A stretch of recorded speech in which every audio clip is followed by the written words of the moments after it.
Paris social media users were stopped in their tracks yesterday as a worldwide outage prevented them from accessing Facebook, Instagram, and WhatsApp.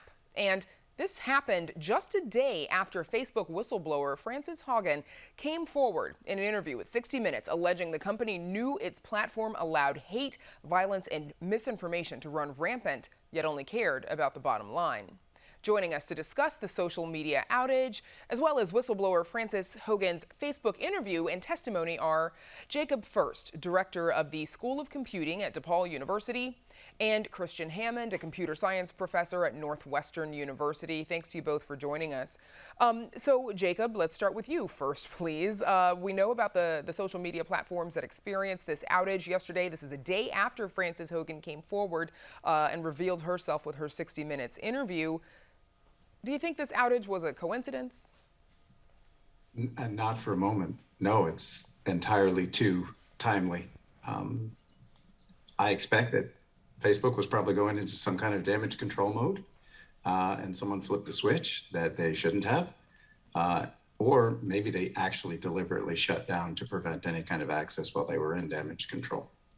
Christian Hammond, what's your thought? What's the likelihood the two are related? I think that there was. I think it was a mistake. It was an accident. I have my own issues with Facebook, but I don't think they're quite Machiavellian enough to show how incredibly powerful they are by turning off the lights.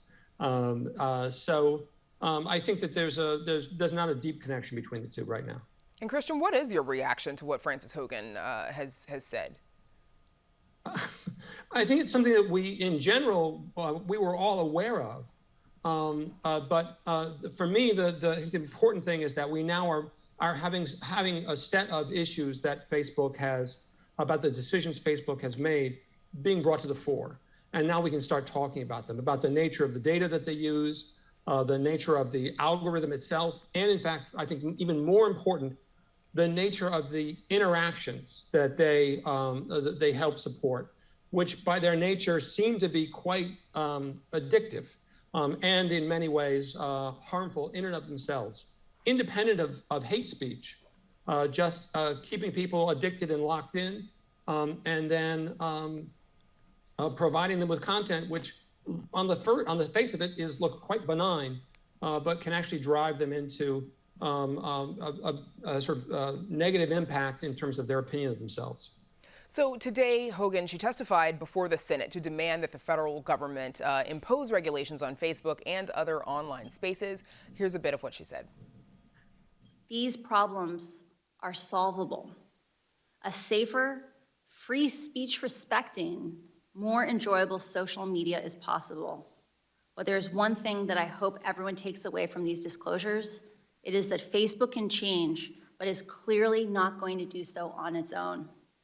My fear is that without action, divisive and extremist behaviors we see today are only the beginning. And Christian, back to you. When looking at the way social media currently operates, should that content be regulated by the government, and how so? I actually think that their regulation it makes sense, but the problem is right now, I don't think there's anybody in a position of power in the government who would know what to regulate. I mean, we talk a lot about the hate speech, and you can actually put in filters and you can go out of your way to try to remove that hate speech. But forgetting about hate speech or fake news, there really is this problem of quite truthfully, of addictive interactions, and having people living in a world where they're comparing somebody else's curated version of their experiences against their own, and driving down their self-esteem. And the problem is that when you look at what we need to do, the question is, well, what is really happening? We don't have transparency around data. We don't have transparency around algorithm. We don't understand the nature of the interactions. And so it's very difficult to say, this is exactly what we should regulate. But again, this is, we're opening up the conversation. And as long as we can stop talking about just like fake news and realize that that's not the problem. The problem is when you give people what they want, it turns out what they want is more and more sugar in their cereal, and it's bad for them. And you've got to figure out a way to modify that. Jacob, do you think it's possible to have safe online space? It is. I disagree with Christian a little bit. I think the big problem is that Facebook content is largely driven from Facebook users. And so, again, it's not just giving people what they want, but allowing them to say what they will. And so it's more than just regulating Facebook. It's also managing how people interact online. And I will agree with Christian in this sense. We know that online behavior is generally bad, right? There are lots of reasons we know why people behave badly online. And again, I think those are the issues that we need to address. And Jacob, sticking with you, Instagram is the other piece of the puzzle this week. Some claiming it is the source of harm for young girls, and we're learning more about what people believe is happening there. How can we keep young women safe online? Yeah, Christian nailed it. I think is the curated experiences that we see online are not the real experiences, but our first reaction to them is that they are real. I mean, this is reality TV, right? It's not scripted, so it must actually be real, when in fact it's not. And so, right, okay, I'll give you the easy answer, shut down Instagram, but this doesn't solve any problems at all, right? We really need to understand how people are experiencing it, both as consumers and producers, and understand how to manage the discrepancies that exist. And, we've got about 45 seconds left, but Christian, what might social media look like in the future if we see some changes come of this? Well, I think that there's a little thing that happens when you're watching Netflix and you're binging too long. It asks you if you're still watching, and make sure that you haven't you're just watching blindly.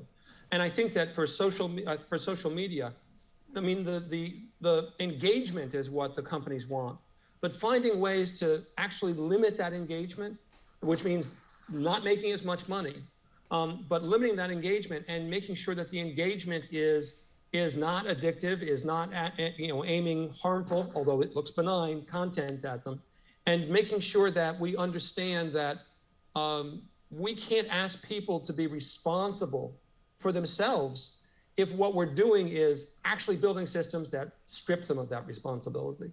And so I think the future of social media is questionable, and we've got to disconnect the business model from addictive and harmful behaviors.